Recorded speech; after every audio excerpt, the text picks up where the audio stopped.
তখনকার ফ্যাসিস্টরা যা করেছে হুবহু তার একটা ফটোকপি আপনাদের মধ্যে আমরা দেখতে পাচ্ছি। সেই আপনারাই তো আমাদের মতো বলেছিলেন গণমুঠে হা বলুন, তো জনগণ তো হা বলেছে।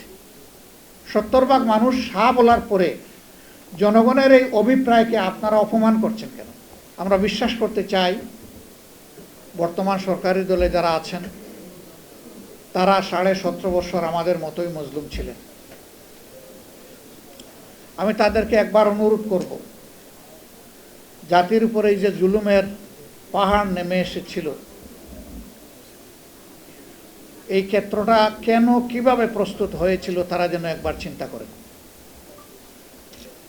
তারা যেন চিন্তা করেন 17.5 বছর বাংলাদেশের মানুষ, বিশেষ করে সেই সরকারের বিরোধী যারা ছিলেন, বিরোধী রাজনৈতিক মতবাদে যারা বিশ্বাস করতেন, তারা সহ সমস্ত আলিম উলামা, সাংবাদিক মহল, সুশীল সমাজ, ব্যবসায়ীরা, সাধারণ মানুষেরা, শ্রমিক জনতারা, তারা কেমন ছিলেন তারা যেন একটু চিন্তা করেন।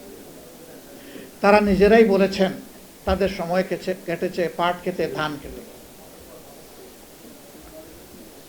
এখন হঠাৎ করে আল্লাহ তাআলা আমাদেরকে মুক্তি দিলেন একটা রক্তভেজা আন্দোলনের মাধ্যমে। তারপরে এই স্মৃতি তাড়াতাড়ি ভুলে গিয়ে যে খাসলতটা ফ্যাসিস্ট সরকারের ছিল সেইটা আপনারা আবার ধারণ করতে যাচ্ছেন কেন?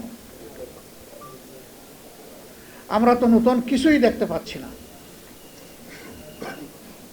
তখনকার ফ্যাসিস্টরা যা করেছে হুবহু তার একটা ফটোকপি আপনাদের মধ্যে আমরা দেখতে পাচ্ছি। কোন জিনিসটা আপনারা বাদ দিয়েছেন? কোন জিনিসের পরিবর্তন করেছেন?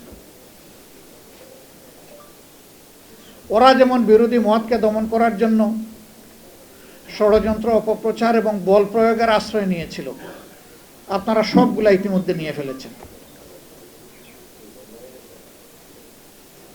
সংসদে আপনারা দেখেছেন, আমরা পরিষ্কার বলেছি নির্বাচন তো একটা হয় নাই, দুটো হয়েছে।